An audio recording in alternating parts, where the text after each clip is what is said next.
শুভেচ্ছা দর্শক, সকলকে আমন্ত্রণ জানাচ্ছি প্ল্যানেটারি হেলথ একাডেমির সুরক্ষায় প্রতিদিনের আজকের আয়োজনে। দর্শক, ডায়াবেটিস এমন একটি অসুখ যেটি আমাদের এখন ঘরে ঘরে পরিচিত একটি নাম। ডায়াবেটিসের সাথে সম্পর্কিত একটি হরমোনের কথাও কিন্তু আমরা অনেকেই জানি, ইনসুলিন। কিন্তু কেবল ইনসুলিনই কি ডায়াবেটিসের সাথে সম্পর্কিত, নাকি আরও অন্যান্য হরমোন আমাদের শরীরে আছে? আর কি প্যারামিটার আছে, কি বৈশিষ্ট্য আছে আমাদের শরীরের, যার সাথে আমরা ডায়াবেটিসের যে সিভিরিটি বা এটি কতখানি গুরুতর হবে সেটাকে সম্পর্কিত করতে পারি? এই বিষয়গুলো নিয়ে আজকে আমরা কথা বলবো। আমাদের আজকের আলোচ্য বিষয় ডায়াবেটিস, ইনসুলিন এবং অন্যান্য হরমোন। এ বিষয়ে কথা বলার জন্য দুজন বিশেষজ্ঞ আমাদের সাথে যুক্ত হয়েছেন। আমাদের সাথে আছেন অধ্যাপক ডাক্তার মোহাম্মদ হাফিজুর রহমান। তিনি ডায়াবেটিস, থাইরয়েড ও হরমোন বিশেষজ্ঞ। তিনি senior consultant endocrinology, united hospital, এবং তিনি প্রেসিডেন্ট বাংলাদেশ এন্ডোক্রাইন সোসাইটি। অধ্যাপক ডাক্তার মোহাম্মদ হাফিজুর রহমান, স্বাগত আমাদের অনুষ্ঠানে। ধন্যবাদ আপনাকে। আমাদের সাথে যুক্ত হয়েছেন doctor M Saifuddin, medicine, diabetes, thyroid ও হরমোন বিশেষজ্ঞ, সহযোগী অধ্যাপক এন্ডোক্রাইনোলজি বিভাগ, ঢাকা মেডিকেল কলেজ ও হাসপাতাল, এবং তিনি scientific secretary Bangladesh endocrine society. Doctor Saifuddin, স্বাগত আমাদের অনুষ্ঠানে। আপনাকে ধন্যবাদ। আমরা ডায়াবেটিসের সাথে সম্পর্কিত বিভিন্ন প্রসঙ্গে কথা বলবো। ডায়াবেটিস আমরা জানি যে অনেকেই বলছেন যে লাইফ লং ডিজিজ, কিন্তু আবার আমরা এটাও জানি যে কিছু কিছু ডায়াবেটিসের অনেক উপরের দিকে আছে, সেটাকে আবার আমরা কমাতেও পারি। অনেক প্রশ্ন মানুষের এই বিষয়ে, সবগুলো আমরা শুনবো। কিন্তু তার আগে অধ্যাপক হাফিজুর রহমান, ডায়াবেটিসকে একটু পরিচিত করে নেই মানুষের সাথে। রোগ হিসেবে আপনি কিভাবে এটাকে সংজ্ঞায়িত করবেন? তো এটাকে আমরা এইভাবে বলি যে এটা একটা দীর্ঘমেয়াদী একটা মেটাবলিক রোগ। আচ্ছা। এবং এই রোগের যে কি হরমোন সেটা হচ্ছে ইনসুলিন। ইনসুলিন আমরা জানি আমাদের যে প্যানক্রিয়াসের একটা বিটা সেল থেকে এটা তৈরি হয়, এবং ইনসুলিনের সহজভাবে বললে আমরা বলতে পারি যে ইনসুলিনের যদি অভাব হয়, অর্থাৎ ইনসুলিনের প্রোডাকশন যদি কমে যায় অথবা এর কার্যক্ষমতা কমে যায়, তাহলেই সাধারণত দেখা যায় যে কার্বোহাইড্রেট, আমাদের শরীরে যে কার্বোহাইড্রেট, প্রোটিন, ফ্যাট মেটাবলিজমকে এফেক্ট করে, এবং প্রধানত ব্লাড সুগারটা বেড়ে যায়। এবং এই ব্লাড সুগার বেড়ে যাওয়ার জন্যই বিভিন্ন অর্গানের ক্ষতি করতে পারে, যেমন চোখ, নার্ভ, কিডনি, আমাদের রক্তনালী। হ্যাঁ, তো এই যে জটিলতাগুলো তৈরি হয়, এবং এইটাকে টোটালি আমরা এই রোগটাকে আমরা ডায়াবেটিস বলে থাকি। অর্থাৎ প্রধানত ব্লাড সুগার বেড়ে যাওয়ার জন্য যে সকল জটিলতা হয়, এই জটিলতার হলো সবই এই ডায়াবেটিসের জন্য হয়ে থাকে। অনেক ধন্যবাদ। ব্লাড সুগার, তার সাথে ইনসুলিন, এগুলোর সাথে সম্পর্ক করে আমরা খুব চমৎকারভাবে সংজ্ঞাটা জেনে নিলাম। ডাক্তার এম সাইফুদ্দিন, আমরা ডায়াবেটিসের যখন শুনি কেউ আক্রান্ত হয়েছে, তখন অনেক সময় শুনি কেউ বলছেন এটি উচ্চমাত্রার ডায়াবেটিস, আবার কখনো শুনি নিয়ন্ত্রণে নাই এমন একটা, কেউ বলছেন আমার ডায়াবেটিস নিয়ন্ত্রণে আছে, কন্ট্রোলে আছে।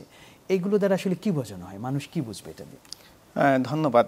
প্রফেসর হাফিজুর রহমান স্যার ইতিমধ্যেই বলছে ডায়াবেটিস একটা দীর্ঘমেয়াদী রোগ। যখনই একজন মানুষের ডায়াবেটিস ধরা পড়ে, আমরা রোগীদের তখন কিছু টার্গেট সেট করে দিই যে আপনার ডায়াবেটিস আছে, আপনি কিভাবে বুঝবেন যে আপনার আসলে ডায়াবেটিস নিয়ন্ত্রিত আছে কিনা। তো আমরা সাধারণত রোগীদের বলি, এবং আমেরিকান ডায়াবেটিক অ্যাসোসিয়েশনের যে রিকমেন্ডেশন, খালি পেটে ব্লাড সুগার থাকতে হবে 4.4 থেকে 7.3, এবং ভরা পেটে মানে খাবার শুরু করার 1 থেকে 2 ঘন্টা পরে ব্লাড সুগার থাকতে হবে 10-এর কম। এবং ডায়াবেটিসের 3 মাসের অ্যাভারেজ একটা প্যারামিটার আমরা পরীক্ষা করি, যেটা HbA1c বলে, সেটা 7-এর কম থাকতে হবে। কিন্তু এখানে একটা কথা আমি অবশ্যই যোগ করতে চাই, ব্যক্তিভেদে এবং মানুষের কোমরবিডিটি, বয়স এবং শারীরিক জটিলতার উপর ডিপেন্ড করে কারো ক্ষেত্রে ডায়াবেটিস কিন্তু আমরা একটু টাইট কন্ট্রোল করতে চাই, কাউকে একটু অল্প টাইট কন্ট্রোল করতে, মানে একটু ছাড় দিতে চাই। খুব স্বাভাবিক। যারা খুব বয়স্ক, যাদের মৃত্যু ঝুঁকি বেশি বা ক্যান্সার আক্রান্ত, যাদের লাইফ স্প্যান কম, তাদের ক্ষেত্রে আমরা কিছুটা ছাড় দিই। HbA1c যেটা 7-এর কম বললাম, সেটা হয়তো আমরা 8, 8.5 অ্যালাউ করি। কিন্তু একদম ইয়াং হেলদি কোনো কোমরবিডিটি নাই, তার ক্ষেত্রে একটু টাইট কন্ট্রোল করি। সুতরাং আপনার যে এন্ডোক্রাইনোলজিস্ট আপনাকে চিকিৎসা করছে রোগীকে, উনি রোগীকে বলে দিবে যে আপনার জন্য আমার টার্গেট হচ্ছে এই। সুতরাং এই যে রোগীদের বোঝানো, তাদেরকে টার্গেট ফিক্স করে দেওয়া, এবং পেশেন্ট এডুকেশন, এটাই দেখা যাচ্ছে এখন উন্নত দেশে ডায়াবেটিস চিকিৎসা one of the important parameter to be consider. Thank you. অনেক ধন্যবাদ। এটি আমার ধারণা অনেকেরই জানা ছিল না যে খানিকটা পার্সোনালাইজ করার মতো একটা বিষয় আছে, ব্যক্তিভেদে জিনিসটাকে খানিকটা একটু আলাদা করা। আমি আসলে ওই প্রশ্নটা একটু নিতে চাই আপনার কাছ থেকে। এই যে যখন কেউ বলছে যে অনেক উচ্চ লেভেলে আছে, আমার ডায়াবেটিস হাই এটা বলছে, সেটি আসলে কেমন হাই হলে সেটাকে আমি অনেক হাই বলবো, আর কতখানি হাই হলে সেটাকে আমি বলেছি ঠিক আছে মডারেট, উনি নিয়ন্ত্রণের ভিতরে আছেন? এটি কিভাবে? ধন্যবাদ। ডায়াবেটিসের যেসব রোগীরা ওষুধ পাচ্ছে, অনেক রোগীদের ধারণা, যারা ইনসুলিন পাচ্ছে স্পেশালি, যাদের অনেকের ধারণা যাদের একটু বেশি ইনসুলিন রাখছে, তারা ধারণা করছে আমার ডায়াবেটিস হাই। এটা রোগীরা বলছে একদিকে। আই দিকে রোগীরা বলছে তারা ইনসুলিন বা মুখে ওষুধ খাচ্ছে কিন্তু তার ব্লাড সুগার সে কন্ট্রোল করতে পারছে না। খালি পেটে, যেমন আমি গতকালও একজন রোগী দেখলাম, তার খালি পেটে হচ্ছে 20, ভরা পেটে 24, সে এসে বলছে আমাকে স্যার আমার ডায়াবেটিস হাই। সুতরাং হাই বলতে রোগীর কাছ থেকে একটু ক্লিয়ার হতে নেবে, হাই বলতে সে কি বুঝাতে চাচ্ছে, তার blood sugar uncontrol, that means high, অথবা তার বেশি ওষুধ রাখছে অথবা বেশি পরিমাণে ইনসুলিন রাখছে ডায়াবেটিস কন্ট্রোল করার জন্য। তো আমরা সাধারণত রোগীদের বলি ডায়াবেটিসের চিকিৎসায় কতটুকু ওষুধ বা কী পরিমাণ ইনসুলিন রাখছে দ্যাট ডাজন্ট ম্যাটার, আমরা আমাদের টার্গেটে পৌঁছাইতে পারছি কিনা সেটা হচ্ছে ইম্পর্টেন্ট। তো ডায়াবেটিস যেহেতু এখানে আমরা আগে যেমন, এখন ডায়াবেটিসের চিকিৎসা আমরা 4D ম্যানেজমেন্ট বলছি, ডায়েট, ড্রাগ, ডিসিপ্লিন, ড্রিম, মানে ঘুম, এই 4টা কম্পোনেন্টের সমন্বিত চিকিৎসাই হচ্ছে ডায়াবেটিস। সুতরাং কোনো রোগী যখন বলবে যে তার ডায়াবেটিস কন্ট্রোল হচ্ছে না অথবা বেশি ওষুধ অথবা বেশি পরিমাণে ইনসুলিন রাখছে, তখন আমরা রোগীদের একটু বোঝার চেষ্টা করি তার হয়তো এই যে 4টা স্টেম তার মধ্যে কোথাও হয়তো গ্যাপ হচ্ছে কিনা, হয়তো তার ডায়েটের কিছু মডিফিকেশন দরকার, হয়তো তার ঘুম, স্ট্রেস, এগুলো হয়তো একটা ফ্যাক্টর আছে, ফিজিক্যাল অ্যাক্টিভিটিতে কোথাও কোনো গ্যাপ আছে কিনা। সুতরাং রোগীর কাছ থেকে বিস্তারিত শুনে ইভালুয়েট করে তারপর আমরা সেটা ম্যানেজ করার চেষ্টা করি। অনেক অনেক ধন্যবাদ। যে এইভাবে যে চিন্তা করা যায় যে ডায়াবেটিসের ব্যাপারে এই বিষয়গুলোকে এনে তারপরে নিয়ন্ত্রণে রাখার যে চেষ্টাটা, আমার মনে হয় অনেককে খুব আশাবাদী করবে যে আমার তো আসলে অনেক অপশন আছে জিনিসটা নিয়ে চিন্তা করার, শুধু একটা জিনিস এনে যাবে, শুধু ইনসুলিন নিয়েই এটাকে কন্ট্রোল করতে হবে। আমরা অধ্যাপক হাফিজুর রহমান আপনার কাছে আসি, যে ডায়াবেটিসের সাথে আপনি যখন সংজ্ঞা দিচ্ছিলেন, পরিচয় করছিলেন, ইনসুলিনের প্রসঙ্গটা এসছে, অবধারিতভাবে আসে, কিন্তু আরও কি কোনো হরমোন আছে, অনেক রকম হরমোন আমাদের শরীরে, তাদেরও কি কোনো সম্পর্ক আছে ডায়াবেটিসের সাথে? তারাও কি ডায়াবেটিসকে প্রভাবিত করতে পারে, ভালো হবে নাকি একটু খারাপের দিকেই থাকবে? ধন্যবাদ আপনাকে। তো আমরা যেটা বলছিলাম যে ডায়াবেটিস, তো আমরা একটা সংজ্ঞা দিলাম যে প্রধানত এখানে সুগারটা বেড়ে যাচ্ছে, এখানে প্রধান হরমোন হলো ইনসুলিন। তো আমরা এই ডায়াবেটিসকে সাধারণত আমরা 4 ধরনের ডায়াবেটিস বলি, টাইপ 1 ডায়াবেটিস, টাইপ 2 ডায়াবেটিস, কারণ ভিত্তিক, হ্যাঁ কিছু কারণ ভিত্তিক ডায়াবেটিস, এবং গর্ভকালীন ডায়াবেটিস। তো টাইপ 1 ডায়াবেটিস যেটা, এটা সাধারণত আমরা বলি যে এখানে ইনসুলিনের অভাব থাকে, হ্যাঁ তার শরীরে প্রায় ইনসুলিন থাকে না, এটা হলো টাইপ 1। টাইপ 2 ডায়াবেটিসের ক্ষেত্রে আমরা বলি যে ইনসুলিনের তুলনামূলকভাবে শরীরে কম তৈরি হয় এবং ইনসুলিনের রেজিস্ট্যান্স থাকে, ইনসুলিনটা কার্যক্ষমতা কমে যায়। কিন্তু এইটা হলো যে বেসিক, তো এইটা আমরা সবাই আমরা এটা জানতাম, কিন্তু এখন দেখা গেছে না, এখানে আরও অনেক হরমোনের এখানে কাজ আছে। এখন বলা হচ্ছে, এটাকে বলা হচ্ছে যে অমিনাস অক্টেট, অক্টোপাসের 8টা পায়ের মতো 8টা মেকানিজম, অনেক মেকানিজম, এখানে আরও কিছু এই টাইপ 2 ডায়াবেটিসের ক্ষেত্রেই আরও বেশ কিছু হরমোনের এখানে রোল আছে। যেমন খাদ্যনালী থেকে একটা হরমোন আমরা বলি, এটা glucagon like peptide 1, glucose dependent insulinopenic peptide, তারপরে আমরা এটা ছাড়া আমরা বলছি অ্যামাইলিন একটা হরমোন, যেমন ইনসুলিন যেখান থেকে তৈরি হয় বিটা সেল, ওইখান থেকে আরেকটা হরমোন তৈরি হয় অ্যামাইলিন, সেও কিন্তু ব্লাড সুগারকে কন্ট্রোল করে। আবার বললাম এই যে গ্যাস্ট্রিক খাদ্যনালী থেকে যে হরমোন GLP-1, GIP, এই হরমোনগুলা, এটারও কিন্তু একটা রোল আছে এই ডায়াবেটিসের ক্ষেত্রে। আরেকটা হয়ে গেলে আমরা বলি গ্লুকাগন হরমোন। আমাদের শরীরে ইনসুলিনের কাজ হলো সুগার কমানো, আর গ্লুকাগনের কাজ হলো, এটা হলো আলফা সেল থেকে তৈরি হয়, এটার কাজ হলো ব্লাড সুগারকে বাড়ানো। তো টাইপ 2 ডায়াবেটিস দেখা যায় যে খাওয়ার পরে সাধারণত গ্লুকাগন কমে যাওয়ার কথা, দেখা যাচ্ছে গ্লুকাগনটা বেড়ে যাচ্ছে। এই যে GLP-1, GIP বললাম, এইগুলো কমে যাচ্ছে, অ্যামাইলিন কমে যাচ্ছে। তো এই হরমোনগুলোরও কিন্তু একটা রোল আছে এখানে। এই জন্য আমাদের এখনকার চিকিৎসায় শুধু আমরা শুধু ইনসুলিন বা ইনসুলিন নির্ভর চিকিৎসা না, এটার চিকিৎসার কিন্তু এখন আমরা বলি যে আধুনিক যে চিকিৎসা, আমাদের এই সবগুলো হরমোনকে অ্যাড্রেস করতে হয়, যে এই হরমোনগুলোকে কীভাবে আমরা কন্ট্রোল করতে পারি, এর অ্যাক্টিভিটি কীভাবে বাড়াতে পারি। হ্যাঁ, এছাড়াও আমরা আরেকটা যেটা বলছিলাম যে বিভিন্ন কারণ ভিত্তিক ডায়াবেটিস। তো একটা কারণ আছে, আমাদের শরীরে আরও কিছু হরমোন আছে, এই হরমোনগুলোর পরিমাণ যদি বেড়ে যায় বা কমে, যেমন থাইরয়েড হরমোন, আমরা জানি এটা খুবই ডায়াবেটিসের পরেই আমাদের যে এন্ডোক্রাইন সবথেকে কমন ডিজিজ, সেটা হলো থাইরয়েড ডিজিজ। তো থাইরয়েড হরমোন যদি কমে যায় অথবা বেড়ে যায়, উভয় ক্ষেত্রেই কিন্তু এই থাইরয়েড হরমোন বিশেষ করে যখন বেড়ে যায় তখন হতে পারে। তারপর আরেকটা হলো যে গ্রোথ হরমোন যদি বেড়ে যায় শরীরে, গ্রোথ হরমোনের টিউমার যেটা, সেইখানে কিন্তু ডায়াবেটিস হতে পারে। আমরা বলি যে এই অ্যাড্রিনাল গ্ল্যান্ড থেকে যেমন কর্টিসল তৈরি হয়, কর্টিসল যদি বেশি হয় সেখানে ডায়াবেটিস হতে পারে। অ্যালডোস্টেরন যদি বেশি হয় সেখানে হতে পারে। আরেকটা অ্যাড্রিনাল নন অ্যাড্রিনাল ফিওক্রোমোসাইট টিউমার, সেইখানে দেখা যাচ্ছে যে ডায়াবেটিস হতে পারে।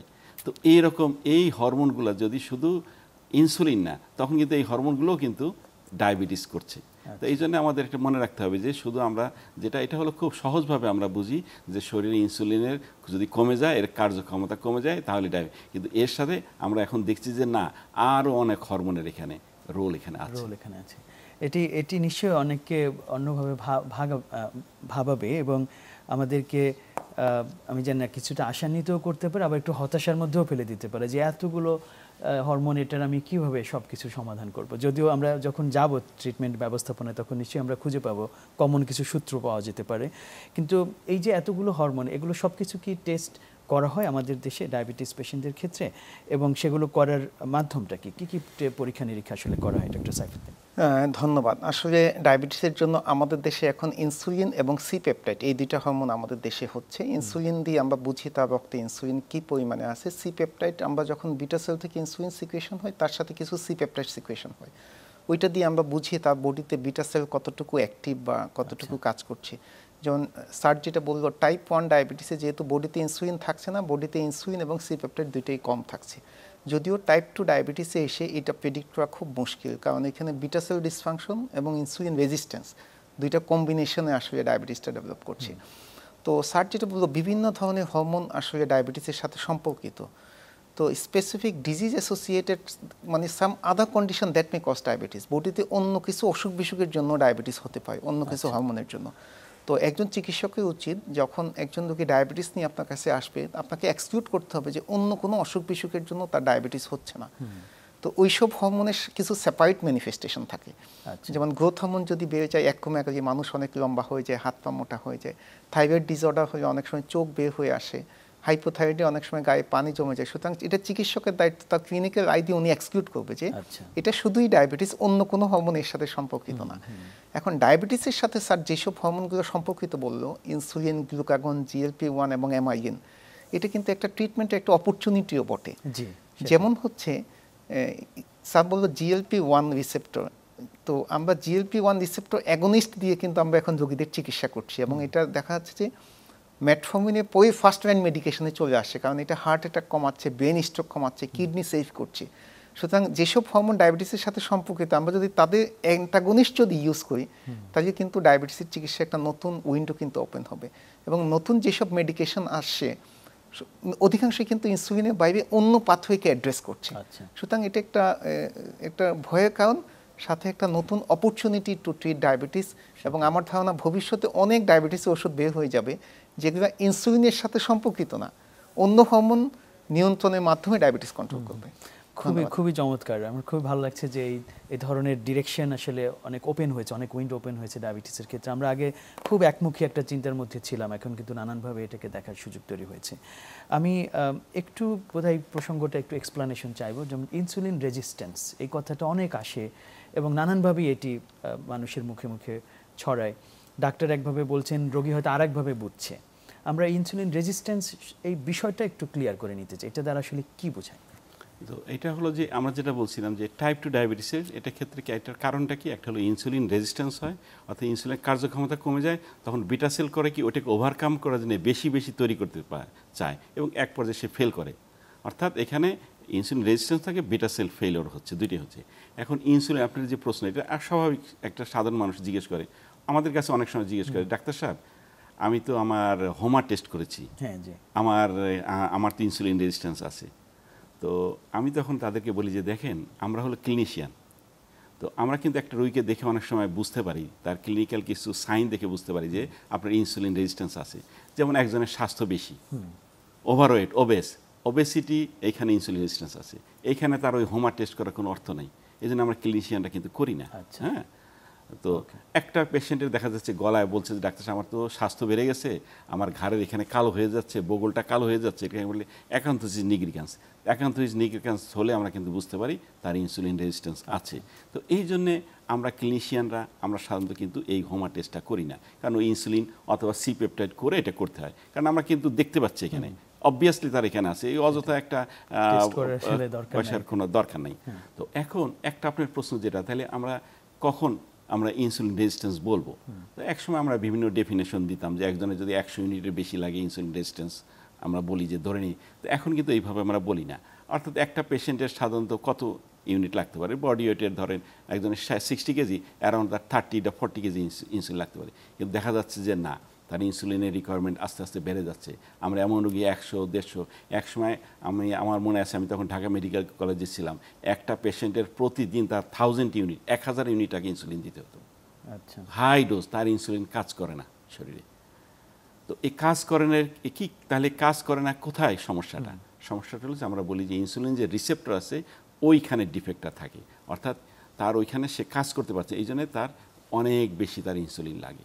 তো এই জন্য একটা পেশেন্ট দেখা যাচ্ছে যে আগে অল্প ইউনিট লাগতো, এখন দেখা যাচ্ছে না, তার ওই 100, 150, 200 ইউনিট ইনসুলিন লাগছে।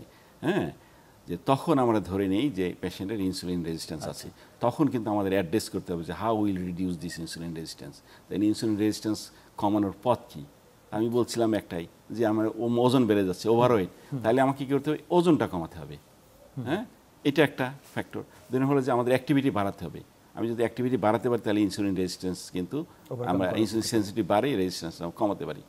তারপরে আমাদের কিছু কিছু ওষুধ আছে, বিশেষ করে মেটফরমিন, পায়োগ্লিটাজন, এই ওষুধগুলো কিন্তু ইনসুলিন সেন্সিটিভিটি বাড়ায়।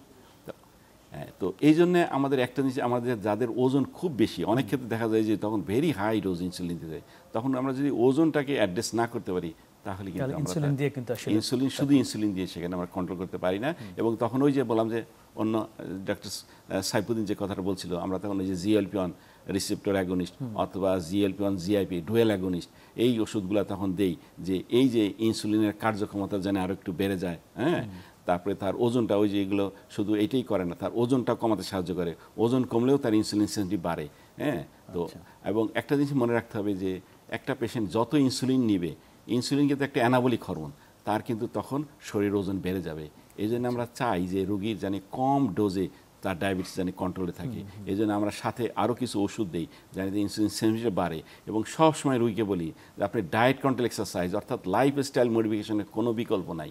না হলে আপনি যদি ওজন কন্ট্রোলে না রাখতে পারেন, ইনসুলিন ডোজ বাড়তে থাকবে, যত ইনসুলিন ডোজ বাড়বে আপনার ওজন বাড়তে থাকবে। সেটাই। তাহলে এটি আসলে বোঝা যাচ্ছে যে দুধারী তলোয়ারের মতো আসলে ইনসুলিন যেটা, সেটা সঠিকভাবে ব্যবহার করতে না পারলে আসলে এখান থেকে ভালো বেনিফিট পাওয়া যাবে না।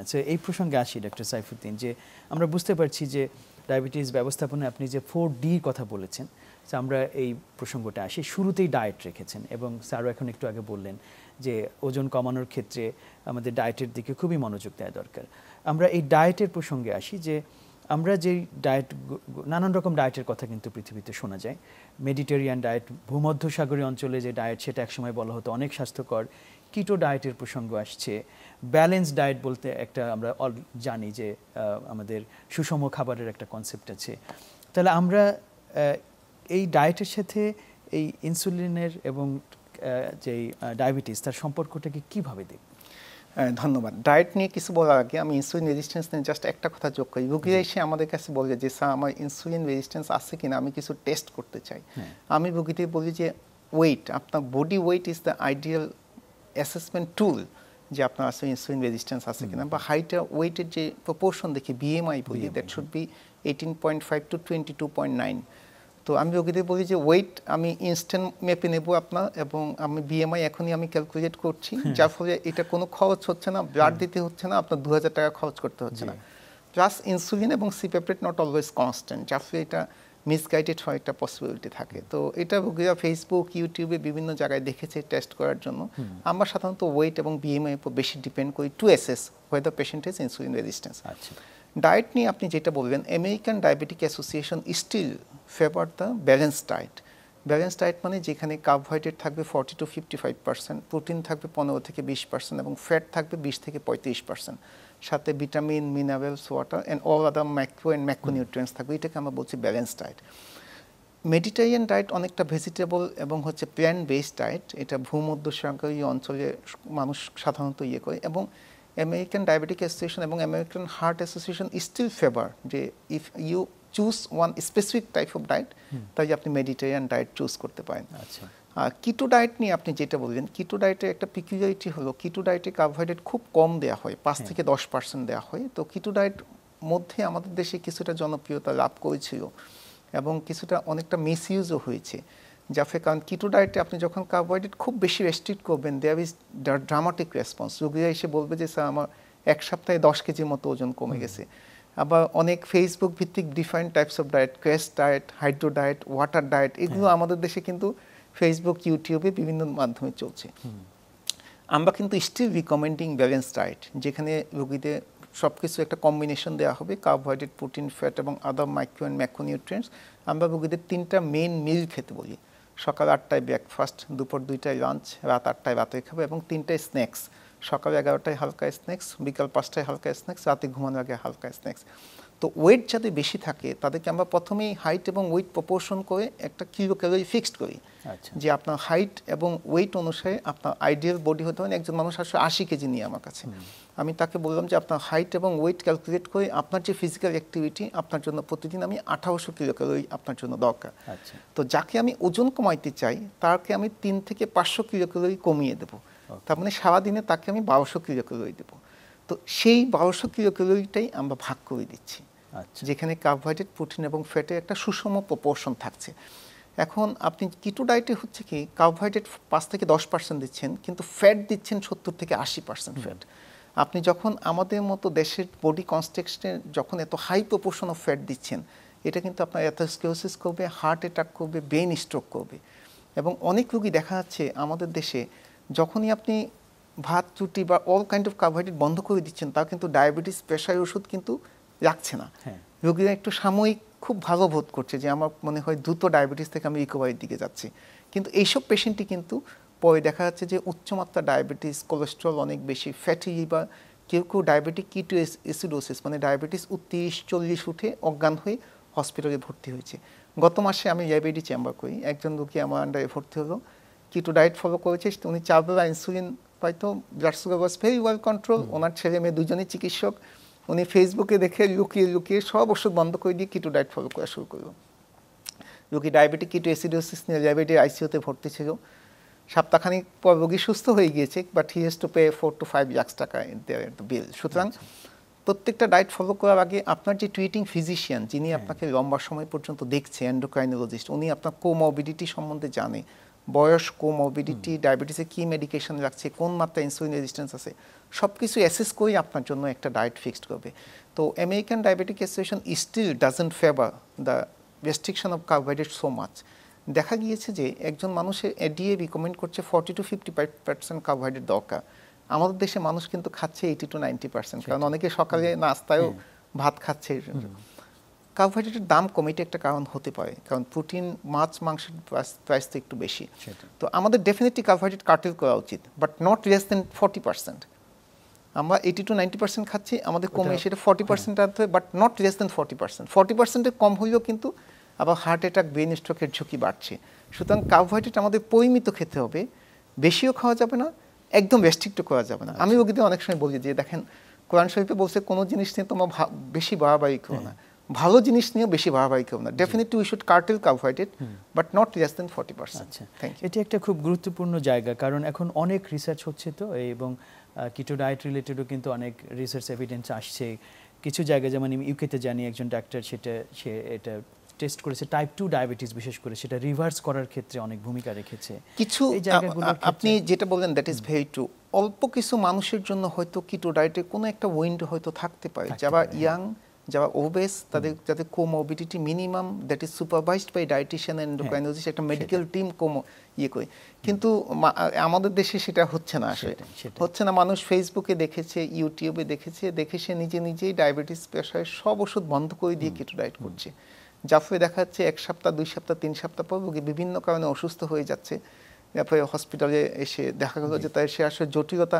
আমি একজন পেশেন্টকে চিনি, ওনার diabetes was very well control, creatine was so good, keto diet follow করলো, 3 মাস পরে ক্রিয়েটিন রেজ টু 2.1, মানে কিডনি রেনাল ইম্পেয়ারমেন্ট ডেভেলপ করে গেল। পরে আমার সাথে সাথে ইনসুলিন শুরু করলাম, ডায়াবেটিস ওয়াজ ভেরি হাই, কিন্তু দেখা গেল যে রেনাল ইম্পেয়ারমেন্ট যেটা ড্যামেজ করে গেছে সেটা নর্মাল স্টেটে আসলে রিকভার করছে না। সুতরাং অবশ্যই এটা ঝুঁকিপূর্ণই আমি বলবো আমাদের দেশের সাধারণ জনগণের ক্ষেত্রে, কিন্তু যদি সুপারভিশন হয় হয়তো অল্প কিছু মানুষের জন্য সেটা একটা উইন্ডো থাকতে পারে। আমি যে সর্বশেষ যে রিসার্চ একটা এভিডেন্স আমি যেটা দেখেছি, ইভেন ইউকেতেও যার কথা বললাম, সেখানেও কিন্তু ওটা এরকম ছিল যে অ্যারাউন্ড 50% তারা খুব ভালো রেসপন্স করেছে এবং তারপর বাকিদেরকে তাদের আসলে আবার সুপারভিশন কিন্তু এখানে খুবই গুরুত্বপূর্ণ, যেটা আপনি বললেন। সুতরাং ঢালাওভাবে এটার প্র্যাকটিস করা এবং বিশেষ করে একেবারে নিজের মতো করে যে আমি শুরু করে দিলাম আমার সিদ্ধান্তে, এখানে সতর্কতা ভীষণ অবশ্যই। আরেকটা জিনিস এখানে একটু যোগ করি, কার্বোহাইড্রেট যে প্রপোর্শন 40 to 50%, এই সময় যেসব স্টাডি বেস করে এই রিকমেন্ডেশন হয়েছে সেগুলো কিন্তু 25, 27, 28, 30 বছর স্টাডি বেসড করে। তার মানে কার্বোহাইড্রেট কতটুকু খাচ্ছে মানুষ, তাদের হার্ট অ্যাটাক, ব্রেন স্ট্রোকের ঝুঁকি কেমন। 30 বছর মেয়াদে এরকম 20 থেকে 25,000 পিপলকে ফলো করেই কিন্তু এই রিকমেন্ডেশনে পৌঁছানো হয়েছে 40 to 55% কার্বসে হার্ট অ্যাটাক, ব্রেন স্ট্রোকের ঝুঁকি সবচেয়ে কম। সুতরাং এটা কিন্তু একটা বিশাল significant evidence that is published in the হচ্ছে American diabetic association journal and different kinds of reported journal. সুতরাং অবশ্যই এটা রিলাই করা উচিত। আচ্ছা, ধন্যবাদ, অনেক অনেক ধন্যবাদ ডক্টর সাইফুদ্দিন। আমরা এই বিষয়গুলো নিয়ে সামনে আরও একটু কথা বলবো, কারণ যেহেতু এটা এখনই একেবারেই গণমানুষের ইস্যু হয়ে গেছে, সে কারণে এগুলো আসলে সামনে আনা খুব জরুরি। আমরা ডক্টর হাফিজুর রহমান আপনার কাছে আসি, যে ডায়েটটা একটা গুরুত্বপূর্ণ বিষয়, সাথে কিন্তু আরও বেশ কিছু ইস্যুজ আছে যেগুলো আমাদেরকে ডায়াবেটিস কন্ট্রোলের জন্য গুরুত্বপূর্ণ। ওই জায়গাগুলো একটু আমাদেরকে আলোকিত করবেন যে কিভাবে আমরা ওই অন্যান্য অনুশীলনের মাধ্যমে ডায়াবেটিসকে নিয়ন্ত্রণ করতে পারি। তো আমরা যেটা বলি যে ডায়াবেটিস ম্যানেজমেন্টের প্রথম যেটা সেটা লাইফস্টাইল ফ্যাক্টর। তো লাইফস্টাইলের একটা হলো ডায়েট কন্ট্রোল, আর আরেকটা হলো যেটাকে আমরা বলি যে এই বিহেভিয়ারাল চেঞ্জ, এক্সারসাইজ। তো এক্সারসাইজ আমরা বলি যে এক্সারসাইজ এটা, তো এখন রুগীরা বলে যে ডাক্তার সাহেব আমার সময় নেই, হ্যাঁ আমাদের কাছে যখনই আসে বলে যে ডাক্তার সাহেব আমাদের সময় নেই। তা এটা ঠিক যে আমাদের এখন এমন আমরা এত ব্যস্ত আমাদের সময় হচ্ছে না। তাহলে আমি তখন বলি যে আপনি অফিসে যাচ্ছেন বা আসছেন, এই সময়টা আপনি হেঁটে যাবেন। তাহলে আমাদের হাঁটা সব থেকে সহজ এক্সারসাইজ হলো ওয়াকিং, এবং এই ওয়াকিংটা হচ্ছে আমরা বলি ব্রিস্ক ওয়াকিং, এটা জোরে জোরে হাঁটা। কমপক্ষে সপ্তাহে 5 দিন, কমপক্ষে আধা ঘন্টার বেশি, অর্থাৎ অ্যাটলিস্ট মোর দেন 30 মিনিটস এবং মোর দেন 5 ডেজ, অর 2 দিন। একটা মানুষ হয়তো আমাদের যে উইকেন্ড থাকে 2 দিন, তখন সে 2 দিন গ্যাপ দিতে পারে। তাহলে এটা হলো মিনিমাম, এটা করতে হবে। এর বেশি যদি করতে পারে তাহলে তো ভালো। এছাড়াও যদি কেউ পারে জিমে গেল, আমাদের দেশে জিমের সুযোগ, আমি যদি বলি সাধারণ মানুষকে জিমে যাওয়া ডিফিকাল্ট, এবং এটাও একটা জিনিস যে আমি যদি সবাইকেই বলি যে লাইফস্টাইল মডিফিকেশন করেন, সবাই এক্সারসাইজ করেন, আমি ঢাকা শহরে মনে হবে যে মিছিল হচ্ছে, হ্যাঁ, তো আসলে সেই জায়গা আমাদের নাই। তারপরে যেটুকু আছে আমাদের চেষ্টা করতে হবে এক্সারসাইজের জন্য। নাম্বার 2 যেটা, এটার সাথে আরও কিছু বিহেভিয়ারাল চেঞ্জ। ডক্টর সাইফুদ্দিন বলছিল স্লিপ, আমাদের কিন্তু স্লিপ প্যাটার্ন এখন চেঞ্জ হয়ে যাচ্ছে। হ্যাঁ, যে আগে আমরা আর্লি ঘুমাতাম, হ্যাঁ আর্লি উঠতাম সকালে, এখন কিন্তু আমরা লেট নাইটে ঘুমাতে যাচ্ছি। অনেক রুগী আসে হয়তো বলে যে আমি দেখছি যে কী ব্যাপার ডায়াবেটিস কন্ট্রোল হচ্ছে না। হাজব্যান্ড বলছে ডাক্তার সাহেব ও তো সারা রাত ঘুমায় না, শেষ রাতে যে ঘুমায়। এই যে লাইফ স্টাইলটা আমাদের ঘুমের, তাহলে টাইমটা চেঞ্জ হয়ে গেছে, এটা ক্রোনোগ্রাম, এটা টাইমটা চেঞ্জ হয়ে গেছে। Number 2, quantity of sleep. বলা হয় যে একজন ডায়াবেটিক পেশেন্টের 6 থেকে 8 ঘন্টা, 6 ঘন্টার বেশি আবার 8 ঘন্টা, আমি সারাদিন ঘুমাবো, এটাও হেলদি না। তাহলে 6 থেকে 8 ঘন্টাতে ঘুমাতে হবে, এবং এই স্লিপটা হবে আনইন্টারাপ্টেড। হ্যাঁ, তাহলে 6 ঘন্টা একটা কোয়ালিটি স্লিপ লাগবে। তারপরে আমরা যে আমাদের কাজ, আমরা যারা অনেকে সেডেন্টারি ওয়ার্ক করি, বসেই থাকছি, হ্যাঁ বলে যে প্রতি আধা ঘন্টা পর পর একটু আপনি ডেস্ক থেকে একটু উঠলেন, একটু হাঁটলেন। হ্যাঁ, তারপরে স্ক্রিন টাইম, টিভি দেখছি, মোবাইল, সারাদিন মোবাইল টিপছি, 2 ঘন্টার বেশি স্ক্রিন টাইম হওয়াটা ভালো না। হ্যাঁ, তাহলে এই জিনিসগুলো আমাদের কিন্তু আমাদের চেঞ্জ আনতে হবে। হ্যাঁ, তারপরে আরেকটা হলো যে এই যে বলি যে আমাদের এক্সারসাইজের সময় বলা হয় যে একটা মানুষ প্রতিদিন যদি কমপক্ষে 5 থেকে 6 মিনিট যদি ব্রিস্ক ওয়াকিং করতে পারে এক্সট্রা, তাহলে কিন্তু তার লাইফকে সে 4 থেকে 5 বছর সে এক্সট্রা যোগ করতে পারে। তাহলে আমাদের সব সময় এই জিনিসটা খেয়াল রাখতে হবে যে আমি আমার কাজের ফাঁকে যখনই পারছি আমি জানি আমার শরীরকে একটু মুভ করতে পারি। হ্যাঁ, আর ডায়েট তো থাকবেই। এই জিনিসগুলো যদি আমি না করতে পারি তাহলে কিন্তু ওই যে বললাম তার ইনসুলিন রেজিস্ট্যান্স, তার অনেক হাই ডোজ ইনসুলিন লাগবে, এবং ইনসুলিন যত বেশি লাগবে তার তখন সে বলে যে ডাক্তার সাহেব আমার তো হাঁটতে পারি না, মাজা ব্যথা, কোমর ব্যথা, আরও সে ইমোবাইল হয়ে যাচ্ছে, আরও ইনসুলিন রেজিস্ট্যান্স বাড়ছে। তো এইটাকে ঠেকাতে হলে প্রথমে আমাকে এই যে হেলদি লাইফস্টাইলটা ফলো করতে হবে। অনেক ধন্যবাদ ডক্টর হাফিজুর রহমান, ডক্টর সাইফুদ্দিন, খুব চমৎকার একটি আলোচনা হলো। আপনাদের দুজনকে কৃতজ্ঞতা জানাচ্ছি সময় দেওয়ার জন্য। আপনাকে ধন্যবাদ।